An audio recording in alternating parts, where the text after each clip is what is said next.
First ever factory outlet Mukunda jewellery అన్ని బ్రాంచ్లలో Christmas and new year సందర్భంగా ఎన్నో ఆఫర్లు. త్వరలో జూబ్లీ హిల్స్ బ్రాంచ్ ప్రారంభం. తెలంగాణ రాష్ట్రాన్ని ప్రణాళికాబద్ధంగా అభివృద్ధి చేయాలన్న లక్ష్యంతో ప్రభుత్వం రూపొందించిన తెలంగాణ రైజింగ్ 2047 విజన్ డాక్యుమెంట్ ప్రకారం హైదరాబాద్ నగరాన్ని అంతర్జాతీయ ప్రమాణాలకు అనుగుణంగా అభివృద్ధి చేయడానికి ముఖ్యమంత్రి రేవంత్ రెడ్డి కొత్త ప్రణాళికను సిద్ధం చేశారు. ప్రధానంగా ఔటర్ రింగ్ రోడ్ లోపల ఉన్న కోర్ అర్బన్ రీజియన్ ఎకనామీ ప్రాంతాన్ని ఆధునిక స్మార్ట్ సిటీ విధానంలో రూపాంతరం చేయడం లక్ష్యంగా నిర్ణయించారు. క్యూర్ పరిధిని 12 జోన్లు, 60 సర్కిళ్లు, 300 వార్డుగా పునర్వ్యవస్థీకరించడం ద్వారా పరిపాలనను క్షేత్రస్థాయికి తీసుకురావాలని జోనల్ కమిషనర్లు రోజు ఫీల్డ్లో ఉండి ప్రజల సమస్యలను పర్యవేక్షించాలని ముఖ్యమంత్రి స్పష్టం చేశారు.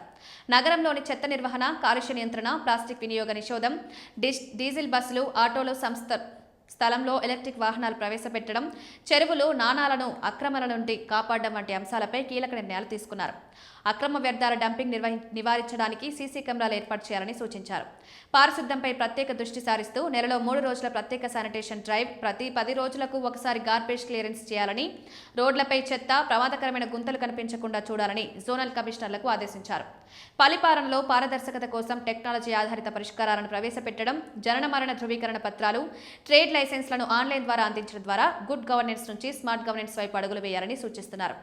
కాలనీ, అపార్ట్మెంట్ వెల్ఫేర్ అసోసియేషన్లతో నిరంతరం కమ్యూనికేషన్ కొనసాగించడం, ప్రజల ఫిర్యాదులకు టోల్ ఫ్రీ నంబర్ల ద్వారా వేగం స్పందించడం, రాబోయే 5 సంవత్సరాల కోసం పక్కా యాక్షన్ ప్లాన్ సిద్ధం చేయడం, హైడ్రా, జీహెచ్ఎంసీ, వాటర్ వర్క్స్ విభాగాల సమన్వయంతో నాలాల పూడికతీత పనులను ప్రారంభించడం, దోమల నివారణ, అంటువ్యాధుల నియంత్రణ, వీధి దీపాల ఏర్పాటు వంటి మౌలిక అంశాలపై ప్రత్యేక దృష్టి సారించడం ద్వారా హైదరాబాద్ భవిష్యత్ అద్భుతంగా, సుస్థిరంగా మారుతుందని ముఖ్యమంత్రి రేవంత్ రెడ్డి భరోసా ఇచ్చారు.